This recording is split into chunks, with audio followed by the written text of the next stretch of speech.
Hi, I'm Andy McCullough and I'm here to tell you about my new book, The Bethlehem Story, Mission and Justice in the Margins of the World. One of the things you find when you read the Bible is that this place, Bethlehem, turns up at lots of really important moments. The Rachel story, the Ruth story, the David story, and the Jesus story. And so what I've tried to do in this book is trace the place Bethlehem all the way through the Bible, but also I've talked to a lot of people in Bethlehem, I've listened to a lot of Palestinian Christians, and so I'm trying to tell the story of Bethlehem from the perspective of Bethlehem as much as possible. So this is my new book, The Bethlehem Story, Mission and Justice in the Margins of the World. I'm here with Andy McCullough today. He's an author, pastor and a teacher, and we're going to be talking about his book, The Bethlehem Story. Good morning, Andy. Hi, Sylvia. Hi. One of the things that struck me when I read the book was that you said you'd never lived in Bethlehem. And yet, from what I was reading, I as a reader was transported to that historic town. Can you maybe tell me about some of the challenges that you had in getting all that information together? Yeah, I've never lived there. I'd love to, maybe one day. But yeah, I mean, I think this book was probably 4 or 5 years in the brewing. Okay. And what I found was that I was teaching around the place, teaching in different countries, in different churches, and a lot of the stories from the Bible that I was telling were kind of Rachel's story, Ruth's story, David's story, Mary and Joseph, and I suddenly realised these stories all had a lot in common. Wow. And they're all set in the same place, Oh, Bethlehem. yeah. And so I thought, how can I find out more about Bethlehem? So that's involved travelling, going to the place in Palestine, interviewing people, chatting to people, but then also reading a lot over the last couple of years by Palestinian Christians, people that live in Bethlehem, looking at their stories and trying to kind of get a picture of this place, this town that seems to be so important. Excellent, that's really good. As I said, I certainly was transported right into Bethlehem. And I want to now talk about your style of writing. The book to me seems to be able to appeal to anyone from an academic student of theology to somebody who just has an interest in Bible history. Your language is poetic, there's humour in there as well. Tell us about that style of writing. Okay, so I think Global Humility was quite functional. It's quite niche. Right. It's a certain kind of person that it was written to, and it's quite full of like information and teaching. And so I wanted to try and write something in the Bethlehem Story that was a bit prettier. And one of the things is, because this is stuff that I've been living with and immersing myself in for a while, I feel like once the kind of the information has gone really deep, then you've got the license to try and write a little bit nicer. And so hopefully that comes across as you read the book. You did. As when I talk about the humour, at one point you described Jacob's sons as that motley bunch of sons. Well, they are. And the other bit, when you described Rachel's tomb as the bitter tears lubricate the hinge of history. I mean, that was just a great phrase. So I certainly found that really fascinating. So you certainly did make the book pretty, and you were still able to bring all that sort of factual information in. But again, they're really important themes, because a hinge is something little and insignificant that opens a big door. Yes. And so I'm arguing that's what Bethlehem is really. It's a little insignificant place, and yet it opens the big door of God. But then also all the way through the Bethlehem story, you see tears, you see suffering and pain. And so you go, God chose to send his son to a place that's full of tears. And it still is today. It is. And you bring that out in your book as well, wonderfully.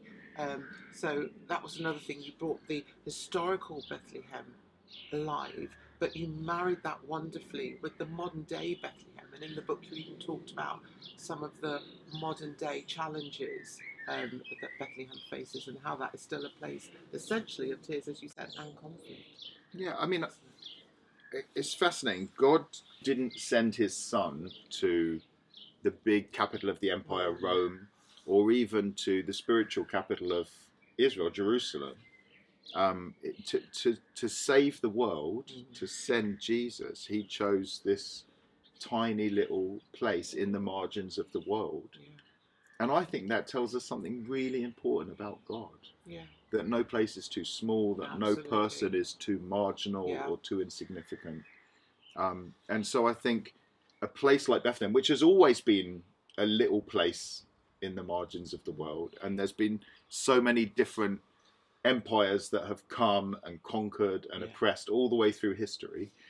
And even at the time that Jesus was born, it was the Roman Empire who were brutal. Yes. And yet Jesus is born there under empire.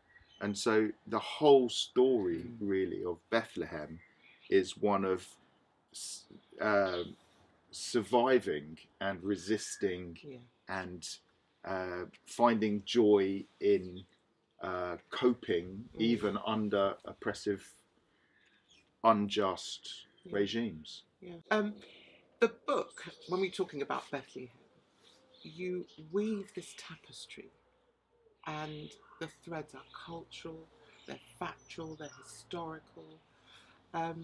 Again, what were the challenges for bringing all of that together to present a book, like we've just said, that is about a place that, you know, is marginalised? Maybe people don't think about it in the same way.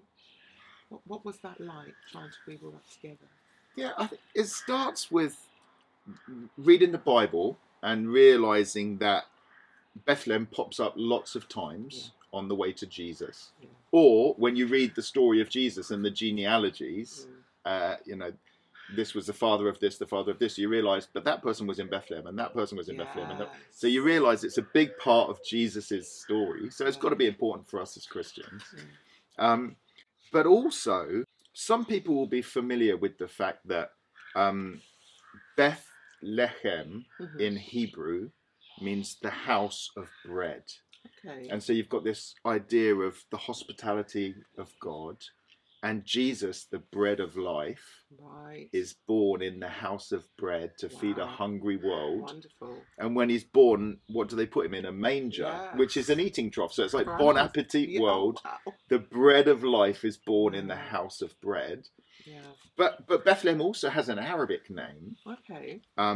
Which is Beit Lahem, which is actually the house of meat.